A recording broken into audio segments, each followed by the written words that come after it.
Ever wondered what's really inside Fort Knox? It's more than just the setting for a classic heist movie right now. It holds a massive chunk of America's gold reserves. And there's been all this recent online chatter, even from Elon Musk, questioning what's really going on in there.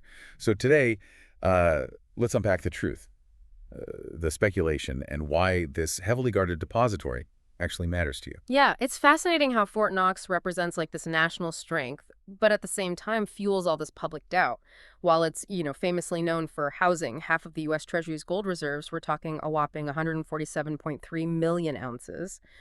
But it's also a major army base with, a really intriguing history. Right. It's not just about the gold. Yeah. This is a sprawling complex over 100,000 acres, located just 35 miles south of Louisville, Kentucky. And its purpose has actually evolved over time, Yeah. which, adds another layer to the story. Established during World War I as Camp Knox and Artillery Range, it became the home of cavalry and armor for decades.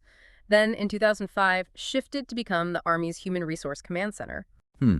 This evolution makes you wonder, did these shifts in focus ever impact the security protocols surrounding the gold depository? That's a great question and one that often gets overlooked. While we don't have specific details on, how security measures may have adapted, it's logical to assume that each change in the base's primary function, you would have to reevaluate and potentially make adjustments to safeguard the gold. Especially considering the sheer value of the gold held there.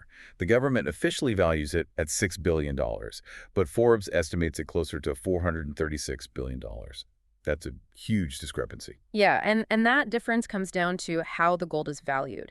The government uses a fixed price per ounce, which was set decades ago, while Forbes uses the current market value, which has fluctuated, significantly. And this raises important questions about the economic implications if Forbes' valuation is closer to reality. What would that mean for the U.S. economy? Well, it's a complex issue, but some argue that revaluing the gold to reflect its current market worth could potentially strengthen the US dollar and increase the country's financial standing on the global stage. However, there are also counter-arguments that such a move could be inflationary and destabilize the market. So is anyone suggesting we revalue it? There have been periodic calls for revaluation, especially when gold prices surge. But it's a highly debated topic with potential ramifications that extend beyond, simple economics, touching on national security and global financial stability. This debate around the gold's value definitely feeds into the skepticism surrounding Fort Knox. Makes you wonder if there's such a discrepancy in the reported value, what else might be hidden from view? And that's where figures like Elon Musk come into play, publicly questioning the gold's presence and demanding a live video walkthrough. His recent posts on X have definitely fueled public doubt. Officially, the Treasury Department insists the gold is accounted for through annual audits, though only tiny samples are ever removed for purity testing. Right. And Treasury Secretary Mnuchin himself reassured the public after his 2017 visit to Fort Knox, confirming the gold was present and praising the robust security measures. But 3 recorded visits since its construction, President Roosevelt, a 1974 delegation, and Mnuchin doesn't exactly scream transparency, does it? No, it doesn't. And that limited access is precisely what fuels those conspiracy theories. This lack of transparency, while intended to protect the gold, inadvertently fosters suspicion. Some might even argue that the secrecy may actually be counterproductive, leading to more distrust than it prevents. So how do you strike a balance between maintaining security and ensuring public trust? That's a tough question. It certainly is. But if we look at the construction of Fort Knox itself, Right. we can see how those anxieties translate into physical safeguards. Built in 1936, the depository is a fortress of granite, concrete, and steel. 16,000 cubic feet of granite, 4,200 cubic yards of concrete, and hundreds of tons of steel reinforcement. It's built to withstand virtually any threat. Wow, it sounds like something straight out of a Bond movie.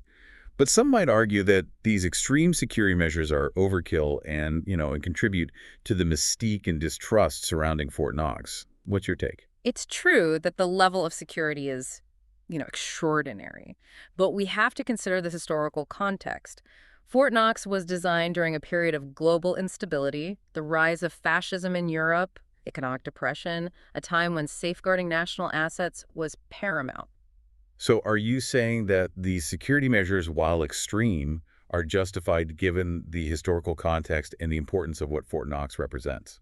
That's one way to look at it. However, it also raises the question of whether those anxieties are still relevant today. And the security protocols themselves just add another layer of intrigue, right? No single person knows the full vault opening procedure. Like, it's designed to prevent any one individual from compromising the whole system. Yeah, it's a fascinating example of, layered defense, where multiple checkpoints and individuals are involved in actually accessing those most sensitive areas. This type of system really aims to minimize the risk of insider threats or a single point of failure. It's like a real-life puzzle, with each piece, essential to unlocking the vault. Yeah. But this secrecy, while understandable, Hmm. also feeds into that public doubt.